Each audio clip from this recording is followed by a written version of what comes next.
to the Ref Room, hockey talk for referees, coaches, players, and fans. Broadcasting live on Facebook, YouTube, and Twitch. With your hosts, Scott Smokin, Silz, and Brad Baumruck. Live. The Ref Room starts right now.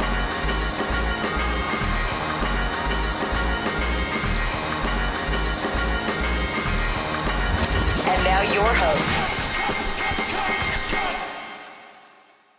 Oh, yeah, it's the two guys that do not eat peanut butter and jelly sandwiches joining you. It's Wednesday. Welcome to the Ref Room. We got a busy show for you today. Glad you could join us. Busy week coming up. We got the golf outing coming up on Friday. Looking forward to seeing all you guys out there. It is sold out, and we are going to have a blast. So if you haven't subscribed to the channel, remember, you will get a benefit. There will be a benefit of some sort during that golf outing if you subscribe to the channel. So hit the subscribe button, hit the notification button, all that good stuff. Do it on the YouTube channel. That's where we're going to take the list from. So if you're not subscribed to YouTube, you won't get that benefit in the golf outing. So I know you're going to want to take advantage of it. You know, we have one golfer in our group. We got a lot of guys that are going to put up some low numbers, all right? A lot of low numbers coming on Friday, I'm sure. So you're going to want to get that advantage if you can. I'm going to drive past the hole. Yep. On like hole right number past 3. The ladies' tee. Go right past the ladies' tee. No. I'm gonna pick my ball up and drive right past it. And just my ball's on the green. See, that's how I'm gonna play. Yeah. I don't know what you're gonna do. You got the foot wedge. You're in my group. I got a foot wedge ready to go. It's not croquet. It's foot golf. Wedge. That's how a lot of these guys are gonna get out of the sand trap on Friday. Trust me. With a foot wedge. Well, the good thing is there's not a lot of sand on that course. But yeah, we're full up, 80 golfers. We actually had to turn a couple golfers away. That's awesome. That is awesome. So big ups to Jack for putting it together. So we got to give him some credit. You know, Jack started this thing last year, and he was kind enough to bring us on board to help him out with it a little bit. But it's a great time, so I'm really looking forward to it. I know we're going to have a lot of fun. And with that being said, we've got a couple special guests today. We've got Eric joining us to talk about the expansion draft, and then Marty Tong is going to be here with us to talk about men's league hockey, real hockey, because it is men's league season right now. And we're very excited when men's league season comes around. You know that. So when I was skating last night, Scott, I thought of a doozy story that I haven't thought of in probably 10 years, and it's a pretty good one. So. Well, save it. Just save it. I got yelled at last night when the puck went across 3 lines, and the guy goes, "Why is that not icing?" Because you're on the power play. Hey, don't question. Because you're on the power very play. Negative. Sounding very negative. Right. You called a penalty in men's league? I called a 5-minute standalone major last night because it may be the last time I'm able to do that. Yeah, right? You got about 30. Well, you got about 31 days. I mean, we don't get to call it that often, but January, it's like February, I'm taking March, advantage April, of this May, today. June, I am July, calling that August. standalone slash. The dude gave him a 2-handed baseball shot to the legs. I was like, yeah, you're going for 5. So I hear you. And then of course his teammates responded, "Who invited this kid? Every time he comes here, he does this stuff." Okay, cool.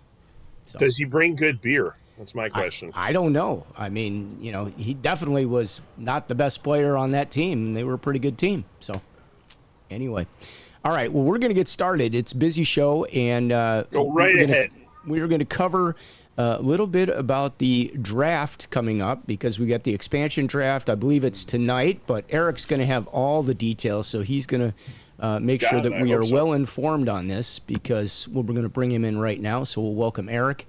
Eric, welcome to the Ref Room. Eric is an up-and-coming referee that does a lot of games. He's a good guy, and he wanted to cover some of the expansion draft. So we're happy to have you do that because last time we had an expansion draft, we had Vegas, and guess what? They've been a force to be reckoned with ever since because they apparently drafted very well. Does this mean the Kraken are going to have an advantage when they come into the league and that they're going to have the opportunity to get right into the playoffs and be a solid team for years to come? It's possible. It depends on who they draft and how they end up playing with the Kraken, how their coaching staff is. That's what it all depends on. Whether the coaching staff can recreate the chemistry that they had and how Vegas was able to do it. That's the big deal here. It's not whether they can choose the right players, it's whether they can get the players to play together properly. Now, do they have the same salary cap restrictions that the other teams have, and are they going to have an advantage with more money than what Vegas had back when they had the draft? So they are capped out at $81.5 million, just like every other NHL team. With the mock draft that the NHL released, they're predicting that they're gonna just cross the salary cap floor of about $60 million. Who do you think their number one pick is going to be? Number one pick? Honestly, I don't think they're gonna take Ovechkin because it's unlikely that he's gonna sign with them, as he's gonna become an unrestricted free agent. So Where do honestly, you think he's going to go? Do you think he'll stay in Washington, or do you think he's going to move on? I don't highest think bidder. I don't remember asking Eric to prep for Ovechkin going to other places, Scott. But go ahead. Hey, I'm just putting it out there. I got to put But the go tough ahead. questions out there for the guests, right? It's a fair point, but honestly, I think he's going to end up going to the highest bidder. Yeah, who's gonna have the money? That's the question. Yeah. Yeah, that's Who's the got the question. cap space? And I wonder what he'll go for. I mean, obviously he's going to want a long-term deal with a big number attached to it. It's probably going to be, what, in the $100 million range, I got to think, or better? Probably. That would be my guess. I mean, without even doing any research, I got to think, well, he's going to be looking for $100 million plus and probably at least, 5-7 year contract, which... How old does anybody know how old Ovechkin is right now? 38, I'd say. He's 38, Yeah, so yeah, like he's late at the, 30s, I think. Yeah. He's so got a. I would. Here, I'll even look. I mean, he could probably get realistically, good 3 years out of him. Maybe he can get a little more. If he's like Chris Chelios, you can get a lot. Oh, he's 35. He's 35. Okay, so 5 year. He's probably going to want a 7-year deal, I would guess, for bigger money. But a 5-year deal is probably very fair. And I'd go for 10. 10 years. That's You what I go would for go 10? for if I was him. That way, I don't Yeah. have to play for 5, and they'd have to keep paying me. Oh. Mike Bonilli or I mean, Bonilli or whatever the it's heck that guy's possible. name is. Yeah, I mean, hard to say. Well, let's look at some of the Hawks have a few fairly good players that are available to be picked up. Who do you think they might take from Chicago? From Chicago, honestly, I think their only pick from Chicago is going to be Adam Gaudette Okay. as a fourth line forward. That's your guess is about as good as mine, but I think that they're going to take Adam Gaudette from the Hawks, and their top pick would either have to be Jordan Eberle or Yanni Gord. Maybe even Gabriel Landeskog, as he's up for, as he's an unrestricted free agent right now. But He's going to go for big money, though, don't you So think? they can only take, what, 2 players from each team? yes, Oh, I thought Alright, they only and got that- 1 from each team, so they can take 2. yeah, they can take. Oh, two in the from hopes so that they can only any- sign so many of them, probably would be my Yeah. guess. Okay. They can take 2 players from any team other than Vegas. Vegas is the only exception. They're okay, so they're protected still. Yeah, Vegas is all their players are protected. Wow. Another advantage for the expansion team. So what do you pay? You pay like a $500 million for that franchise license to the NHL? I forget what the number is. It's pretty big. But, what do you think they're going to call the building that the Kraken will be playing in? I don't think I can say that live. Man, you know It'll what? be the Crack House. You know- mean, who are they kidding? It's going to be the Crack House. Every major market has several of those, so why not Seattle? I'm sure that they might as well have the Crack House. What else are you going to call it? What else It'll will they be- call that building? It's got to be called the Crack House. Silicon City. Silicon City. What's a better name? I mean, you got to go with that. That's got to be the name of the building, the Crack House. Wait and see. Wait and see. Who's going to politically sponsor incorrect, that? but wait and see. That's what it's going to The be. Crack House brought to you by Toyota. Yeah, exactly. I don't Welcome think so. to They the pulled Crack out House. Welcome they to the pulled out of the Toyota Crack Olympics. House, or whatever it's going to be. I mean, it's Well, I'm pretty sure If Jeff they don't- Bezos owns the naming rights for the arena, so well, then it'll be the Amazon Crack House, and that may be right where unlimited it should be. funds. It could be the Paramount Crack House. See, that's got a ring to it. Yeah, yeah. Because didn't they buy Paramount or MGM or what the hell did they buy? About something. Well, you know that everybody's thinking the same thing that I'm thinking. I'm just saying it out loud. So that's where they're going What? to be playing.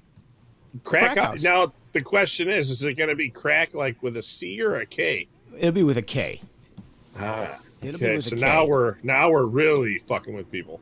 Gotcha. Because it's Kraken, right? They're the Kraken. Sorry, I got it. That was the only response I had, by the way. Normally I try not to swear, but that was all I had. I'm sorry. Yeah, I got you. All right.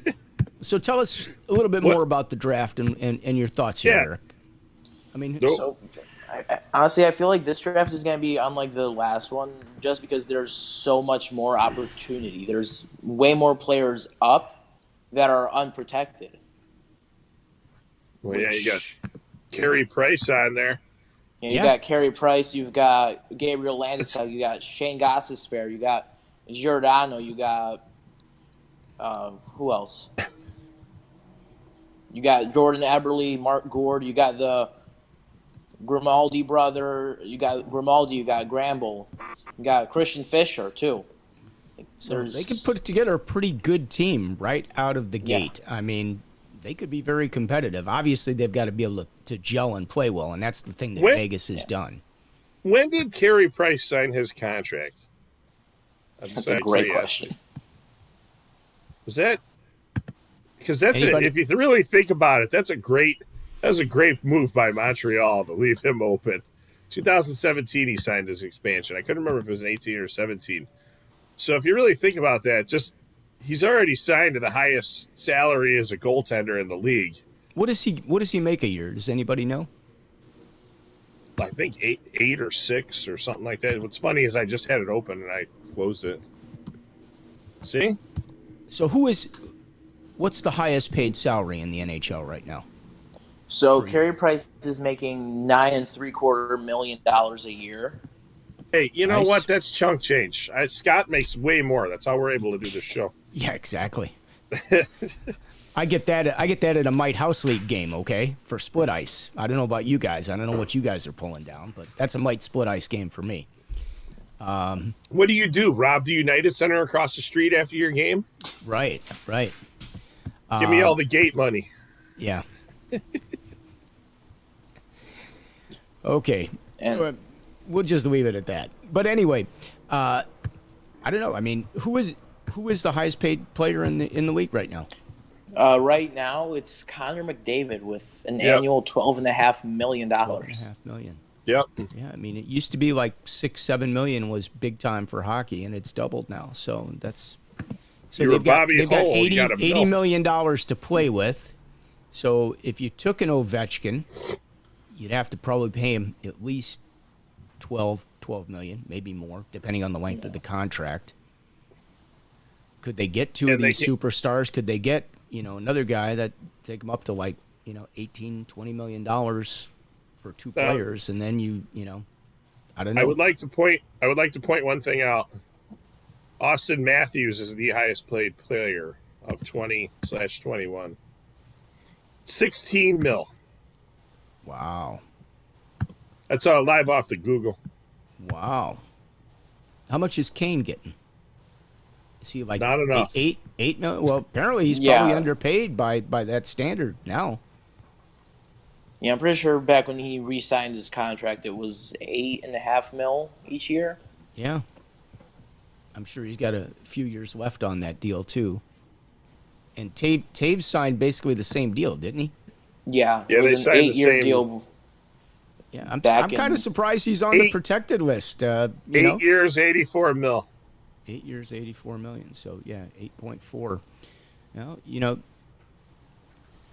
I guess the Kraken have a lot to think about. I mean, do they want to go get a couple superstars and pay the money and take their chances with some other people, knowing that they'd have a couple people that will put butts in the seats? I mean, they're going to put butts in the seats out there anyway. Yeah, they're going to put butts in the seats no matter what because they're new. But what were the protection rules, Eric? Because I didn't even look into that. So, like, there's always, like, you can protect this many forwards, this many defensemen, and then you have, like, situational players. It's very weird how they word all of it.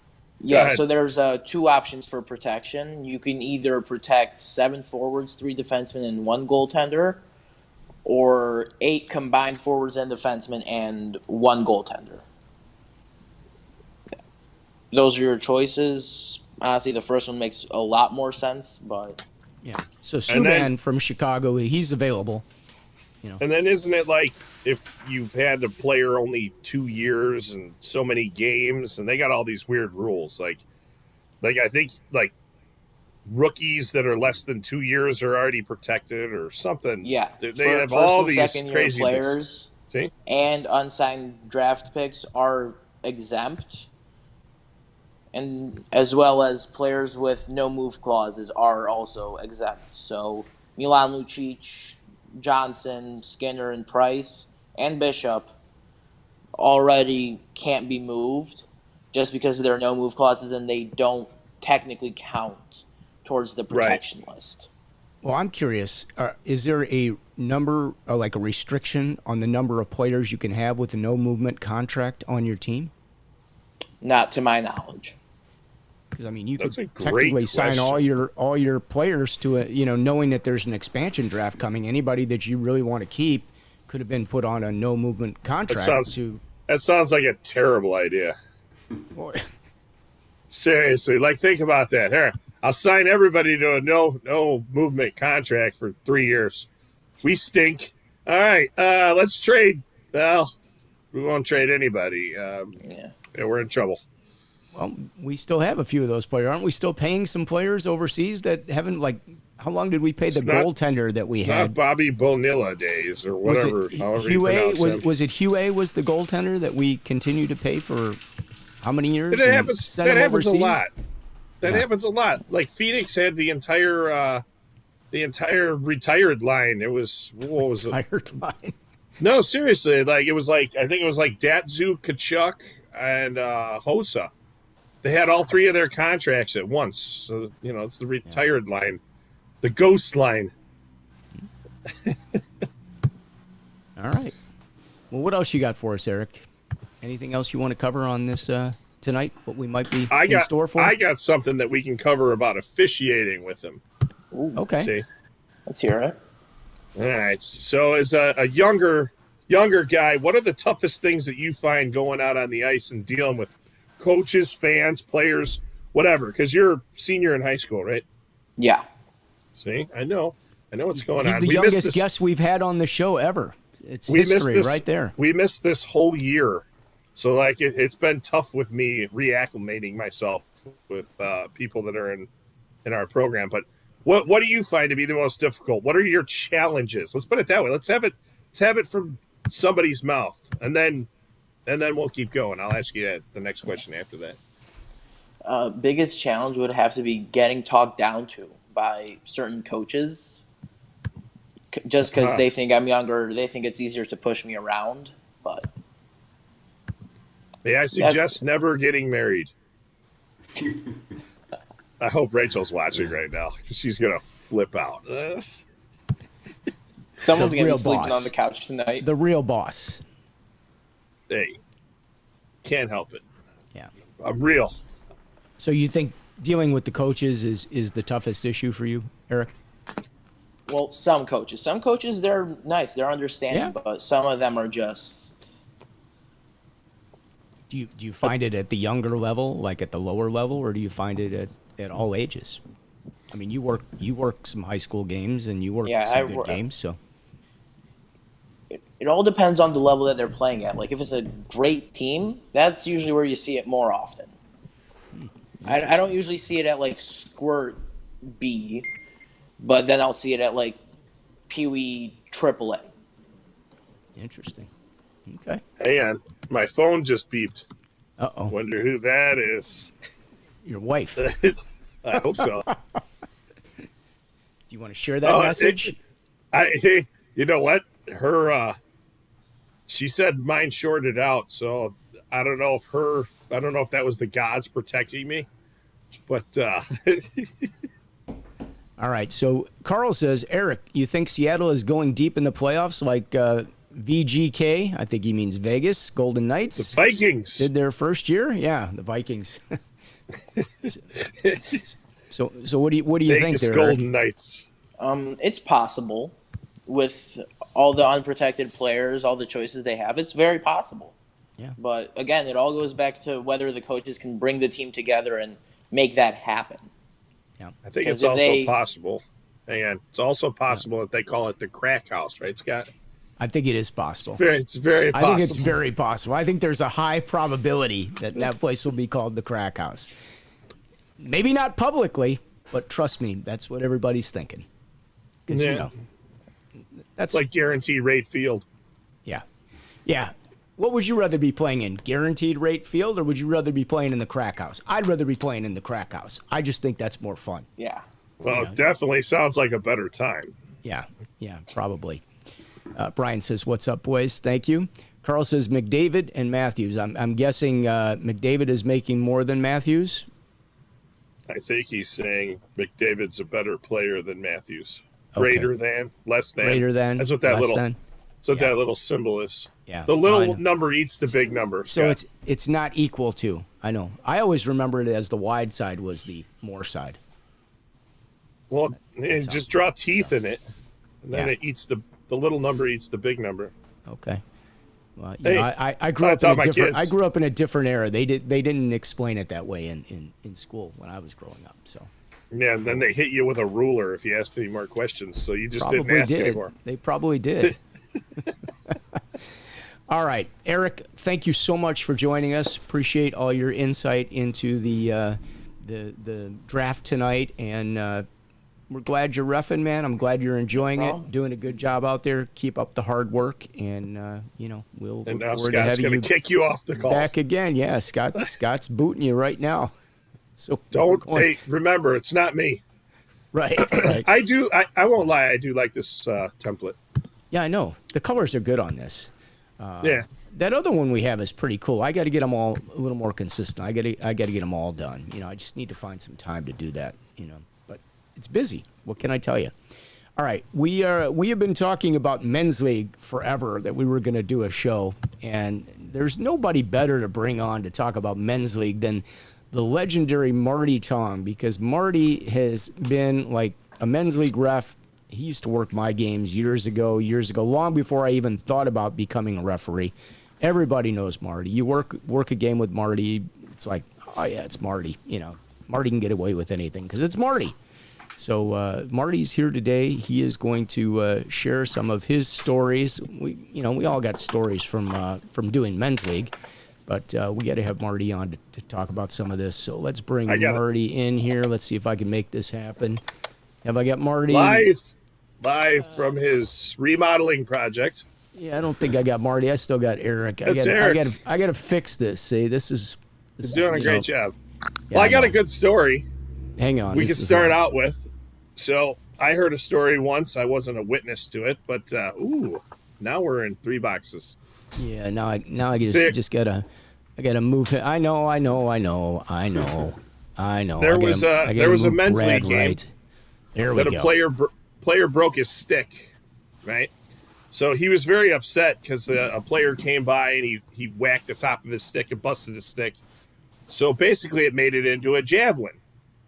So the player was, say at the far blue line, an opposing player was at the dots in their end zone, and he was so mad at this guy, he threw it like a javelin, and the guy happened to turn around at the same exact time, and the stick, the broken part, hit the guy in the face, cut his face wide open because he didn't have a cage on. And the referees hit the whistle, and they're like, I think that's a match penalty. And the other one's like, well, he could have been discarding a broken stick. Like, they had this conversation on the ice.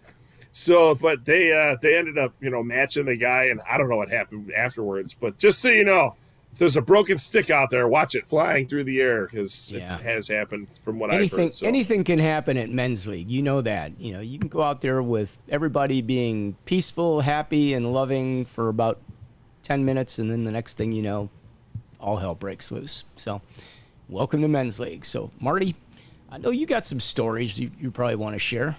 Wow, quite a segue. You go from a senior in high school to a senior citizen. Brad,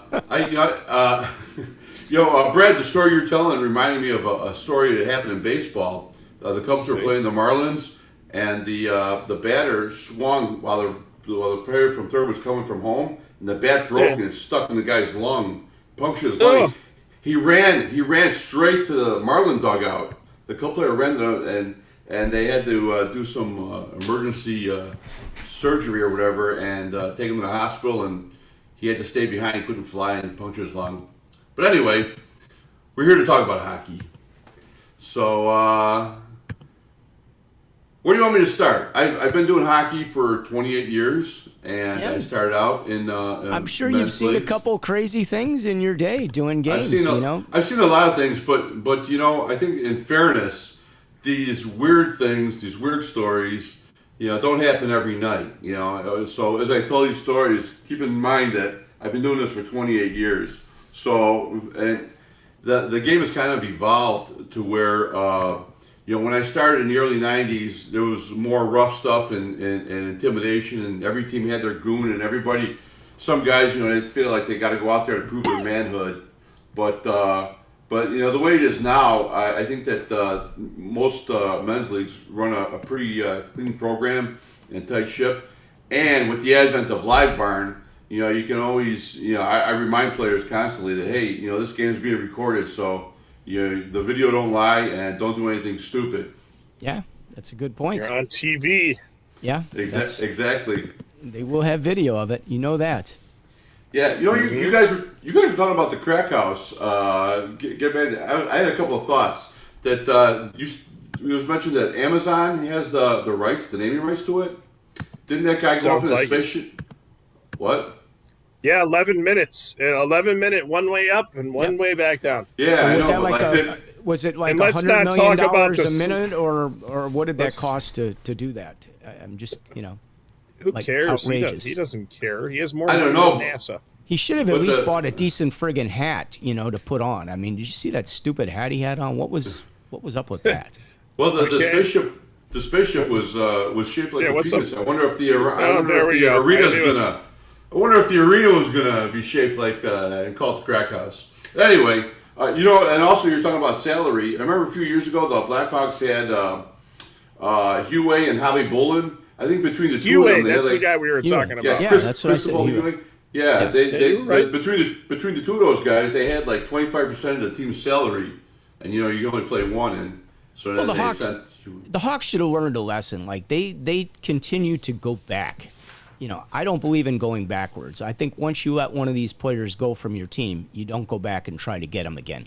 And I think the Hawks have done that with a number of players. And I don't think it's ever been a good move for them. I haven't seen anybody that's come back that's made such an impact like, oh my gosh, so glad he's back. I mean, there's guys that are popular, but I think once you move on from a player, it's time to just move on. I would not go backwards. And would you Javi Bullen should have been the prime example of that. Think about that. I mean, he was horrible when he came back. Hugh was a new acquisition. We never had him, but there was a great goal. I remember when Javi Bullen came back. It happened to him actually twice, to where he came out to get the puck as it was dumped in, and it went off the stanchion. and like 20 feet away from it, went off the stanchion and went in the net. Like, how bad of luck could you have to have? And I know it happened at least twice when I was watching when he was playing. Like, oh, that's gonna be a bad feeling. I had this happen to me a couple times in men's league, but I remember there's a rule that says that if the puck goes directly off the referee into the net, that it's no goal. It's no goal. And I always wondered, how could that happen? Was the guy with the referee got to be positioned in front of the goalie and it deflects or something? And then it happened to me twice. And in one game. No, not one game. Not one game, but in similar circumstances. where I'm at the blue line, and the attacking player is coming in, and he goes to dump it in, so he fires it around the boards and inadvertently hits me. In the meantime, the goalie leaves the crease to go stop the puck behind the net, and there we go. But the puck goes trickling right in the net, and everybody goes wild, and then I have to inform it that it doesn't count. Yeah. And then you get what? Yeah, exactly, and it happened to me twice, so it does happen. But only in men's league, right? I scored a goal once. Really? Yeah, I was, because me, I stand like on top of the net, like I'm basically licking the goalpost. Yeah. So, but and that's where I'm comfortable with being. And the guy, he came across on the other side of the crease, and he shot it, and it went through the goalie. Like you would have thought it would have hit him. No, it went through him, and it went right off the side of my skate, and just because I was standing just barely in front of the goal line, it went right in the net. I was like, I hit the whistle, and I'm like, I just shook my head, like I can't believe that just happened. Like you're on point streak. And then you go over to the coach, and you're like, yeah, well, I can't score in this game, so that's not going to count. So that's what I said, and he was like, what do you mean? I go, well, it hit me. Yeah. I go, well, Aaron, I go, I can't score at all. Like, I'm not supposed to be a part of this game.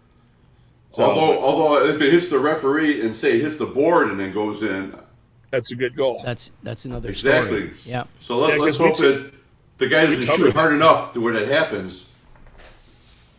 Well, if he shoots it that hard, you're probably laying on the ice anyway, so your partner will have to take it. And the crowd's probably going crazy, and you're there, like you've been shot.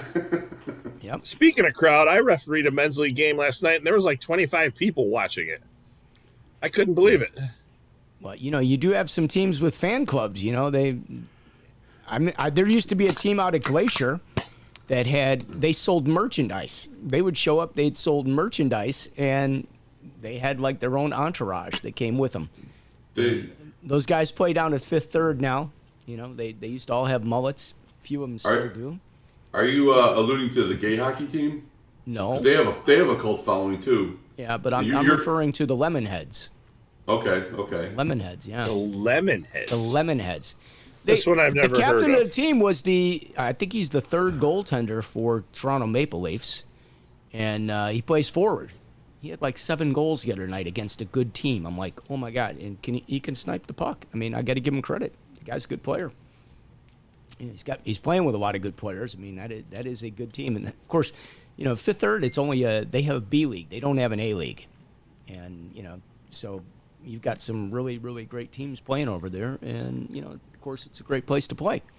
So see some talent. But Europeans, the European teams too. They have a cult following. Yeah, and they usually pack them in the stands. Well, they used to have a couple of teams like that at Johnny's, and I think they had so many problems throwing them out of the league. Well, they had the Czech Fighters, the Lions, exactly. The Eurostars. I didn't want to say it, but yes, exactly. I mean, teams like that, yeah. And then a few of those teams have outlived their life, and I think, I don't know, maybe a couple of those teams are still alive. I haven't seen any of them in a while. Yeah. All right. Yeah, they bounced around. On to the stories. Yeah. I got another good one, too. All right. Bring it. My story? Yeah. So I was actually a participant in this game, and my partner was. And, man, my partner were, joking around with each other throughout the game. And for some reason, one of these gentlemen did not enjoy my partner's calls. And when my partner decided to throw him out of the game because he was being kind of a pain in the butt, the guy took himself and went and spit on him. Nice. Well, I'll tell you the interesting outcome of this is afterwards, after he gets off the ice, my partner was stunned. I'll never forget that. He just turned to me and he was like, I go, yeah, the guy hawked a loogie on you, dude. Go wash that off. So we get him off the ice. So he goes to his rules meeting, this player, and his defense was he thought he was a homosexual. That was his defense? Yep, that was the player's defense. So after the guy spits on somebody, after he gets thrown out of the game, that was his defense. So I don't know how much more crazy you can get, but well, I hope they gave him like several years or forever banned. I mean, like some of these guys just need to be gone. I don't know what came of it, but I could never. I remember we got a call afterwards, and they were like, "What the hell was going on?" We're like, "Nothing. We were just like joking around as usual, like because we refereed together a million times." And that was this guy's big defense. I have no idea what court he thought he was in, a court of not understanding. It was crazy, though. Like, that was his defense, though. I'll never forget that when we got that call. I was like, really? Somebody said that? Like, I couldn't believe that somebody said that. I was like, what? Do they have more match penalties from men's league than anywhere else? I don't know. I don't know this year. Last year matches were rampant. I know that. Now, what if the player is a ref? Now, is the penalty even like double for what it would normally be? Because you're expected to have a higher level of conduct. You should know better. No, the penalties are taking longer. Yes, yeah, it can be. Yeah, I mean, if you're a referee and you're a player and you act like an idiot to another referee, you deserve to be gone longer. You should know better. I think most of the refs that we know that play are pretty respectful. I'll tell you a quick story. I was doing a tournament, and I don't know if you remember, they used to have that Czech Cup, and they used to have a big cult following, and it was played at Bensonville, and the crowd was liquored up before the game, and they brought a lot of energy to the game. And during the middle of the game, somebody from the crowd, now it was played on the east side, so the fans were up in the stands, like from on high looking down. And somebody, as the play moved up ice, somebody threw a water bottle. It just missed me. So I stopped the game, and I said, okay, who threw that? And of course, nobody wanted to take ownership. And I said, okay. I said, I want everybody from this section on is leaving. No, again, nobody moved.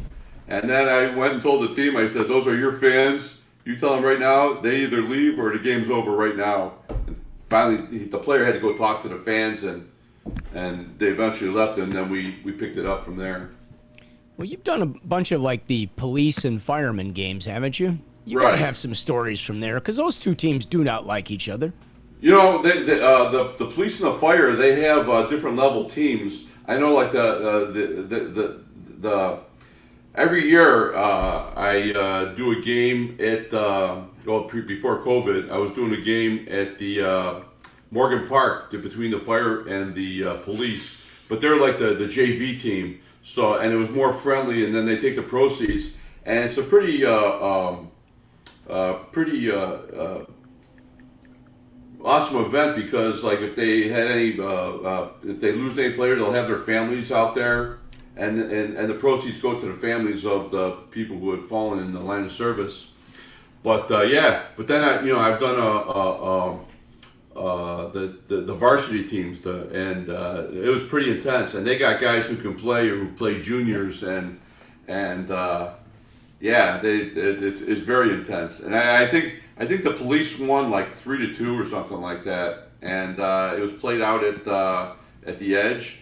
And why I'm thinking about that, they also have every year they have a tournament, or before COVID, the fire department used to host it. So they would have teams like from the Orlando Fire Department, the Nashville Fire Department, South Bend, and then they'd invite corresponding police departments. So it just so happened that as the teams competed, the championship game was between the Chicago Fire Department and the Chicago Police Department. But there's a lot of talent all around the country. Yeah. Well, we had a team from Wisconsin that came down that was playing one of those tournaments. It was a fireman's team, and it was what is it?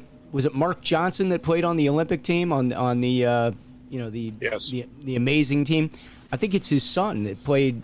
I don't know if he played pro. I know he played like D1, and he was in that tournament. He's still a really good player, man. I mean, he carried that team. But there are some really good players that come in to some of these men's league tournaments, especially like the firemen police ones. They seem to gather a number of real good players. And the other one that gets What? great players is the autism tournament. They just had that. Sean just had one of those Pfeiffer a few weeks ago, and when he gets his top level teams, and they've got guys that have NHL two-way contracts playing in that autism tournament. So there's some amazing talent out there. I live in Chicago, and they had an unusual shooting in my neighborhood, and so they had a police roll call at the site of this to explain that this was not a trend of blah blah blah blah. But so during the police roll call, one of the policemen come up to me and says, "You look familiar," and I said, "Where have I seen you?" And I said, "Well," I said, "hopefully it wasn't America's Most Wanted." And the guy's like, I said, "Do you play hockey?" He's like, "Oh yeah, you're the referee." And so then, fast forward about 6 months later, the police were playing the Blackhawk alumni at McFetrich, and this officer who patrols my neighborhood, he plays hockey, and he looks like Adam Burrish. So I always told him, "Man, you always look like Adam Burrish." So now that I had the two of them on the ice, I said, "If I go get Aaron Burrish, you gotta take a picture." So I brought Aaron Burrish over, and I took the picture, and sure enough, they looked like they could be brothers. Wow.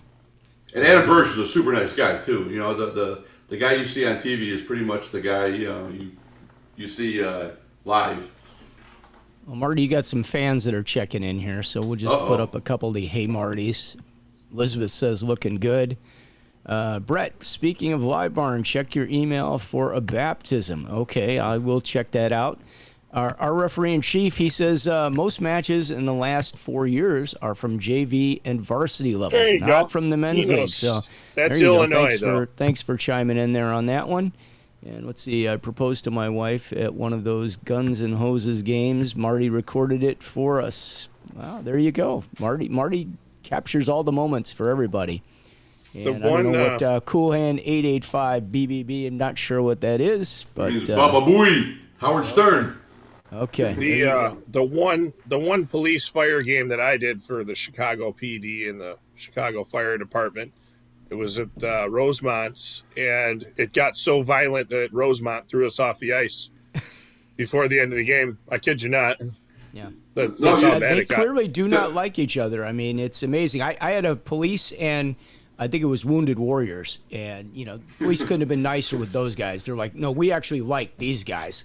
They're fine with them, but fire departments out there, it's a whole nother ball game. Not sure why. I mean, they're both do-gooders. They both are putting it on the line and serving and protecting and helping. But there's definitely a.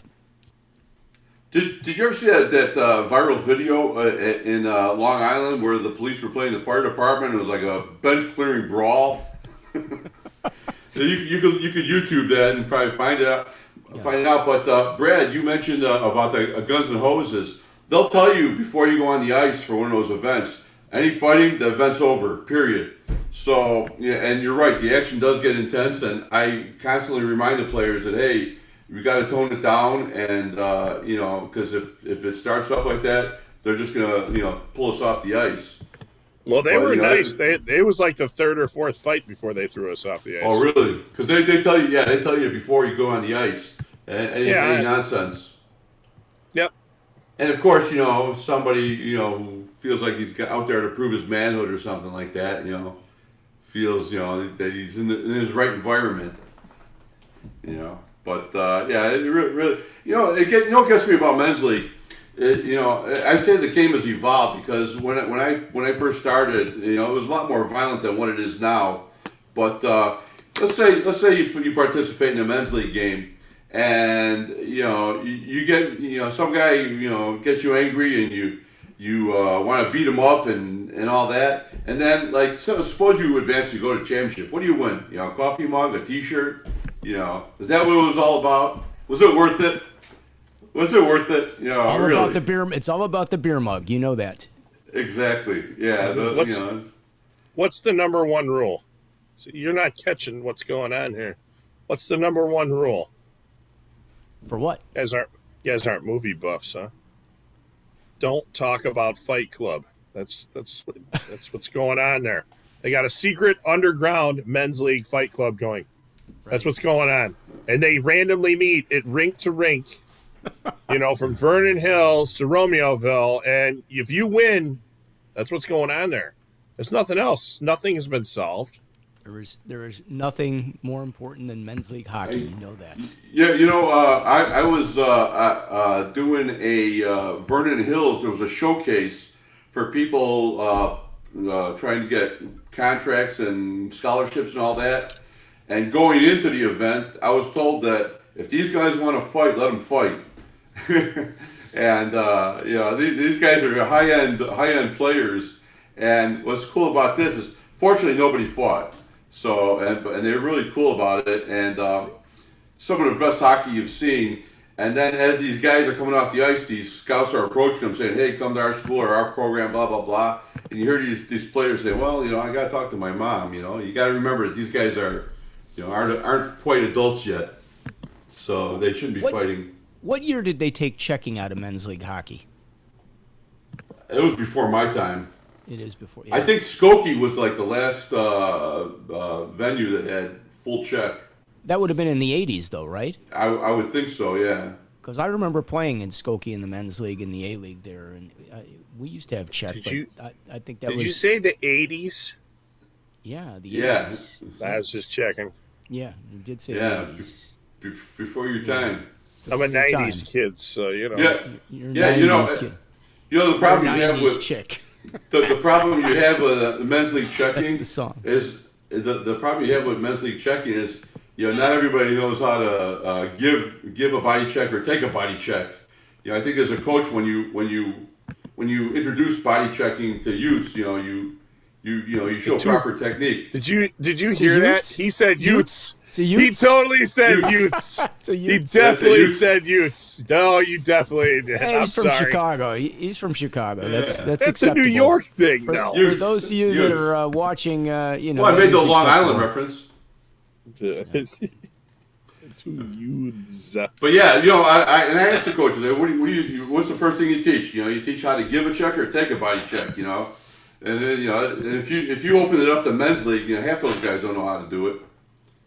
Wouldn't stop them from doing Kids it. Kids don't know how to body check 90% of the time, and they supposedly learn it. I mean, that's why it's fun to watch the Bantams when first year Bantams, or it's even more fun when you come off the ice and the parents are like, they're horrified, like, oh my gosh, what's going to happen? And it's like, oh, that was nothing. That was, buckle up your seatbelts. That was an easy game. But they don't realize that, like, the hitting is going to start. So, yeah, that anything that moves. That showcase that I did at Vernon Hills, I mean, these were like AAA midget players, and they were laying on some of the most perfectly executed body checks, and nobody had a problem with it. There was some hard hitting, but it was all clean. Yeah. I mean, if it's done properly, what is the purpose? To separate the player and the puck. Look at the NHL. They don't. There's not much hitting in regular season. It's a little more physical in the playoffs, but I mean, it's just to separate the puck. They're not trying to kill each other. And like in men's league, when you do get the guy, I'm trying to kill somebody if I'm playing in the NHL. But in the no, you're not, because you're trying to stay alive to collect on the contract you got. I mean, you got 5, maybe 7 years of good hockey available that you can get paid for.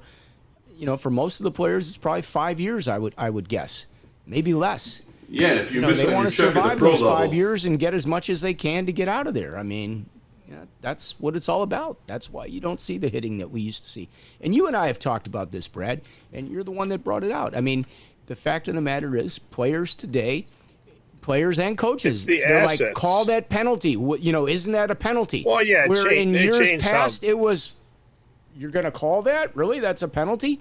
The game is much softer. The than it used to be. enhanced enforcement era. That's what this is. That's what it's called. That's what they started out calling it. And it was the NHL started it to try and create more scoring, because if you go look at Wayne Gretzky skating down the ice. Like, there's like guys like basically hanging on him as he's like coming down the ice water skiing. Like, and he skated through all of them and still scored. Like, what they wanted to do is they want to create this scoring illusion, which to me, I'm sorry, I'm a hockey guy. I'd rather watch a 1-0 or 2-1 hockey game than a 7-6 hockey game. Yeah. I find it to be like, oh, great, they scored again. I'm like, yeah, all right. Well, it's kind of like men's league. You watch two good men's league teams play, and they run up 10 goals aside pretty easily because they can't put the body on one another. If they put the body on one another, now you got a 3-2 game. You probably got a really good game. But right, and you probably have like broken hips and all kinds of other things with guys putting the body on each other because they don't know how to. Sure, but you know what they need to do? Point being, replace the goalie with a shooter tutor. That'll help. Well, I'll tell you a good shooter tutor story. I'm at McFetridge playing rat hockey on Thanksgiving Eve. This is a number of years ago. Don't you have any other place to go on Blackout Wednesday? Hockey guy, got to go to rat hockey. It's Thanksgiving Eve, long weekend. Got to go get that skate in so you can eat the turkey. But we only had one goalie, so they put a shooter tutor in, and the shooter tutor they had was made of plywood. And so we're out there playing, no issue. Somebody takes a fairly innocent shot, not even a slap shot. It's a wrist shot. Hits the plywood, puck comes straight out, hits this guy right square in the mouth. Pushes all of his teeth in, like his whole mouth is pushed in. And it's about 11:20 at night on Thanksgiving Eve. All right. Hang on. So his teeth are knocked out, correct? They're all pushed in. I don't know how many he lost, but they were all pushed in. Well, just remember, we're going to go back to a previous show that we had here. The best place to keep your tooth on the way to the emergency room is in your own mouth. See, I learned something. I said I was never going to forget that. That's right. That or put it in milk. That was the other option you had. So remember that. Your dentist on speed dial. But no, you can go to the ER. We learned that too. Yeah, they can put that bastard back in for you. Take care of you. But really, like, where do you go? You're not going to get a dentist until Monday. Can you imagine? It's Thanksgiving Eve, and you're going to go through the entire weekend with your teeth all pushed in. And, the guy was a mess. I felt bad for him, obviously. But can you blend turkey into a smoothie? I'm sure they find a way to do that nowadays. This goes back. My big thing is I don't know why they allow men's league players to play without either a cage or a shield, at least a shield. I don't know why you still see some of these guys out there with nothing on. And I've got friends that do it, and I've watched them get cut open, and then they put the shield on, and they take it off, and they get cut open again. It's like it's nonstop. That's the one rule I think they should probably put back into, shouldn't put back in, but they should put it in. Implement men's league is the word you're looking for. What am I looking for? Implement. Yes, that's the word you're looking for. Okay. I wasn't looking for it. I just think they should put it back, or they should put it into the rules, period. But yeah, implement it. Okay. Thank you. I learned something today. When I was playing back in the day, I was playing in the men's league, and my teammate went to dive in front of a slap shot, took it in the groin, and he didn't feel good coming off the ice. He went out for one more shift, came back, said, I can't play anymore. And anyway, it turns out that he had to go to the emergency room, and I find out later that he didn't wear a cup that was properly designed for hockey. Like he used his cup he used in Little League or something like that didn't provide full protection. That sounds like somebody on the show that we know. Little League. Yeah, so, aren't you a Little League kind of guy there? No, mine's perfectly fine. It's right in the girdle, keeps it right where it's supposed to be. Just checking, because trust me, we've talked about your equipment before. That's been a topic on the show before. Okay, all right. I am very protected. Just make. That's well, one he's got thing two I'm not kids. He must be protected. I am not.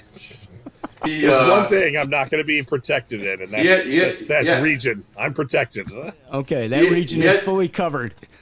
He had to go to the emergency room, and they had to bring in a specialist. And he had his one testicle was ruptured in a couple of places, and they had to remove it. So then they told him that and he was like in his young 20s before he was married, and they said if you wanted to have kids, something happened to the other one that you wouldn't have kids. Well, he retired from hockey and went on to have a family, and I don't know what he's doing today, but. Yeah, wear the proper equipment. Don't try to save money. We've seen some crazy stuff. I can remember being out. We were between periods. I think we were between the second and third period, and I was like let's get moving already. I was playing, but I had to go ref later. And, you know, the referee goes, well, your guy is just, you know, he's laying over there stretching still. He wasn't stretching. He had had a heart attack. I was going to say, you have a heart attack? He had a heart attack, and I think we had like 7 or 8 doctors playing on the ice at the time. I don't want to. We had a registered nurse up in the stands. She went and got the paddles, and the docs all went to work, saved the guy's life, and you know, he's fine and healthy today, and he still plays a little bit, but sure enough, he had a heart attack, and the fire department came to the rink, and they didn't even bother. They let the docs take care of him all the way. I mean, they did not get involved. We had so many doctors playing that day. It was really lucky for him, and he's alive and well. But, you know, we've seen some crazy stuff over the years. I've had a player die at the end of a game, and in fact, like, we're approaching the anniversary. It happened like on July 24th. I don't know why it stands out in my mind, but it was after the game. This player played a real strong game, and then at the end of the game, when the teams go to line up to shake hands, somebody came up to me and said he wasn't feeling well. His teammate wasn't feeling well, so I skated over to him, and before I could ask him what was wrong, he collapsed. And then they had doctors who were on the ice, and the rink attendant at Wilmette went and grabbed the defibrillator, and he had it there in seconds. And by that time, it was too late. I mean, that is the one thing that really does save lives, is having that defibrillator there, because the guy that I'm talking about, he was gone. I mean, he was dead. And, you know, when they got him back to life, and he goes, oh, yeah, man, I fainted. It's like, no, you didn't faint, dude. You were dead. He was literally dead. And if they didn't have that defibrillator there, he definitely wouldn't have been coming back. But, you know, the fact that we have so many, you know, incredible, talented people that play hockey. You know, you think, oh, hockey's all goons and this and that. Blue-collar so people. many professional people. If you go find one of these hockey teams and you go down the list, you may have a lawyer, a judge, a doctor, you know, and you might have like specialty doctors. You know, you might have a DJ. But, I mean, you have like all these really incredible talented people playing on these teams, and, you know, it's really a credit to the sport that these guys stay here. That autism tournament we had a couple weeks back, some of the guys had some of their equipment on, you know, from like their college days. I mean, you got guys that went to Harvard and played on the team there, and, you know, all these Ivy League schools, and it's like, these are like incredible guys, incredible players, and they're just part of the hockey community. It's you know, one thing I should mention about those defibrillators, they're pretty much idiot proof. I mean, they have very simple, very easy to understand instructions, and, you know, when you follow the instructions, it'll take a reading on the person before it administers a zap, and it'll give you a heads up so you're not in contact with the person. You don't get zapped too, and you know, if time is of the essence, you know, anybody can operate those things. Yeah, that's something that you should probably cover in the seminar at some point. Might not be a bad idea. That's not a bad idea. To cover something like that in the seminar. Eric, you're watching the show. Yeah. You know, I think, you know, we all have situations that come into play, and that is something that somebody needs to know what to do. And I know they are pretty idiot-proof, but wouldn't be a bad idea to show if you're everybody. alive, it won't shock you. Oh, is Yeah, that it right? won't overzap you. It won't overzap you. You're right. Oh, that's amazing. I didn't know that. Because, well, back in the day, it used to say, you know, blah, blah, blah, the old defibrillators, and they would go, okay, now hit charge or whatever. Yeah. But now there's no buttons or anything. You just hook it up and turn it on, and it does the rest. And yeah, it'll say taking a reading, and, you know, about to administer a zap, and, you know, stand away, and then it does it, and then it'll take another reading right away. So you're not gonna electrocute the guy.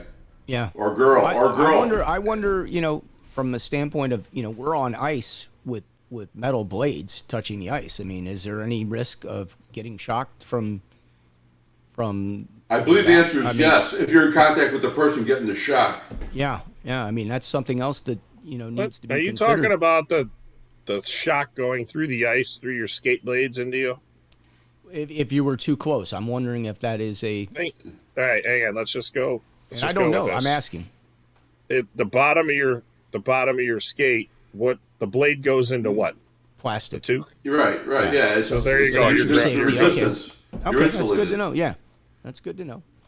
And You're not only insulated. that, electricity finds ground No. because it goes down. So you'd be very unlikely that it would go up. But and not only that, it's not going to get least you. resistance. Don't worry about that. Just put Okay. the damn thing on somebody if they're it on the on. ice and get it Especially done. especially if time is of the essence. Yeah. Don't worry Always- about in that situation. It doing the wrong always thing. is. It Yeah. always is. And in the meantime, too, call 911. You know. Yeah. I All right. think Well, he's ready to take that shift. I can't believe our time has already come and gone that fast. It has. And, we Holy have the crud. golf outing this Friday, so we're looking forward to seeing Yeah. everybody at the golf outing. Don't forget, if you haven't hit the subscribe button, you will get a benefit at the golf outing for those 80 golfers that are joining. Is it 80 or is it more than 80? 80. It's got to be 80, the course, 80 even. Yeah. The course informed us a couple weeks ago that we had to cut it at 80. So I'm guessing Okay. they didn't expect us to have this many, so they booked around us, which is fine, and they were accommodating the last 2 times. So 80 alpha No complaint. dogs in one room. Think about that. I'm just gonna keep my mouth shut and Right? let you do the talking. Yeah, it's going to be fun. should Anyway, be. yeah. Oh, it's going to be a great time. So don't forget, tee-off time is at 8:30. The shotgun 8 start. a.m.. So 8 a.m. I thought it was 8:30. 8 a.m. Is it Registration's 8:30 at 7 a.m. balls in the air at 8 a.m. or balls in the air at 8:30? Balls in the air at 8 a.m. Okay, I was told 8:30. So It says 8 a.m. on the flyer. does it? I got to look at the No, I flyer don't know. again. I just feel like saying that. Oh, No, it's okay. 8 a.m. Oh, well, I told somebody today that texted me. So Terry, if Sitting you're watching, right there. oh yeah, it 8 is 8 a.m.. a.m. I thought it was 8:30. I don't know why I had 8:30 on the brain. Well, Terry, don't be here's- late. Here's what I'll let The you Canadian, know. don't be late. All right, here's what I'll let you know. The team captains were informed, so if they show up late, blame your team captain. Yeah. Who is our team captain? You. I'm not the team captain. Yeah, you are. No, I got an A. I'm an assistant captain. I'm not the captain. That A doesn't stand for assistant. Okay.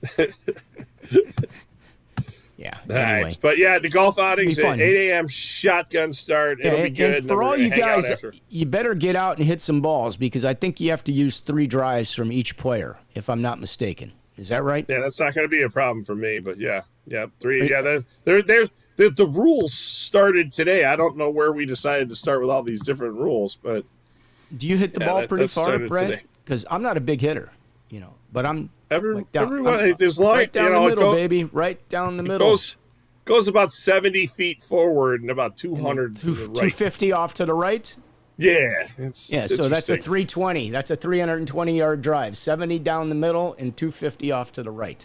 Hey, good thing is you can play from the other fairway in a scramble. It's not out of bounds. So, Yeah, that is if if somebody else has got to That is wait for true. me to drop our balls on somebody else's fairway and hit, that's their problem. I don't care. Yeah, that'll be a fun day. Yeah. All right, and it's a good cause. We're going to raise some money that day, so happy to be participating in that. So it's going to be fun. Yeah, there's some sporting event tickets that have come in. We got some interesting stuff. The other thing is, we're teeing off at 8 a.m., so we should be done by 12:30-ish, 1 o'clock. If somebody's out there and they're not golfing, you can still come hang out afterwards. Yeah. We have beverages available afterwards. And Scott just volunteered to buy. I'm very happy. Thank you, Scott. It's my pleasure, Brad. Oh, I'm right, sorry. well- I forgot my wallet, Brad. I left it in the You have- car. You have Apple Pay. It's okay. I left it in the car. I don't think they take Apple Pay on the course, do they? It depends. They should, There's some but I don't pretty know if they do. Technological places. Oh, I forgot my phone in the car too, Brad. I'm so sorry. Ah, dang it. All right. So we That got was fun. counsel. We got the referee in chief. On our Referee in crew? chief should, he's the leader. He's got to be the captain and buying the beers. He's driving the cart. That's all I know. Oh, okay. I don't know. That could be dangerous. I don't want to see It's that. okay. Okay. okay. He's driving your cart. Yeah, Your it's cart. okay. Yeah. Well, just remember, our cart could collide with your cart. So just putting Thanks. that out there. Okay. All right. I'll wear my shoulder pads that day just to make sure I'm safe. All right, What guys. is it, the 80s again? Yeah. Yeah, they're I leather. remember my mom putting They're shoulder leather. pads in her shirt. Oh, yeah, those kind of shoulder pads. Yes, I Yeah. do remember those too. Yes. All right. Yep, big hair and shoulder pads. All right, guys, have a right. great week. We'll see you next Wednesday. Yeah. I think we got a pretty cool show lined up for next week. We are going to talk to some of the people that went to the ODP program, I believe, and they just came back with some more, direct from USA Hockey information on some things. And seminars are getting ready to start, so if you haven't registered, please do so. And, we need guys. They're recruiting heavily. That's a good point. Yeah. So Illinois changed. This is an Illinois thing, so anybody else. But Illinois changed the referee age from 14 to 12. When did that happen? Just so you know. When did that happen? Did you just change it just now? Did you? No, I didn't. No. This was talked about. Did you just decide? Well, here's the Yeah, benefit. If you subscribe to the ref room, you can referee at age 12 now. Yeah, well, you know what? You subscribe, I'll call you a referee if you're 9. But no, it got changed to 12 for the time coming. So, big thing. So that's what it was when I started reffing. Yeah. So, but it was changed to 14 quite some time ago. But with the things the way they are and the numbers, and everybody thought it was a good idea to get some new blood in, and we'll see what happens because we're going to need referees. So tell your friends. Yeah. There All you Pee-wee players that watch the show, you're now eligible to start refereeing. Bantams. Bantams as well. Yeah, before they wouldn't be able to do it. So that's cool. That's good. Some of them are definitely capable of doing it. They could certainly skate the game, and they understand the game. So good for them. We'll look forward to seeing them on the ice. And with that, we will catch you guys next week. I'll play some music to get out of here. Let's see. No, I won't. I won't even bother. We'll just see you guys next Wednesday. Have a great week, everybody. On behalf of the Ref Room, Scott Smokin, Silz, and Brad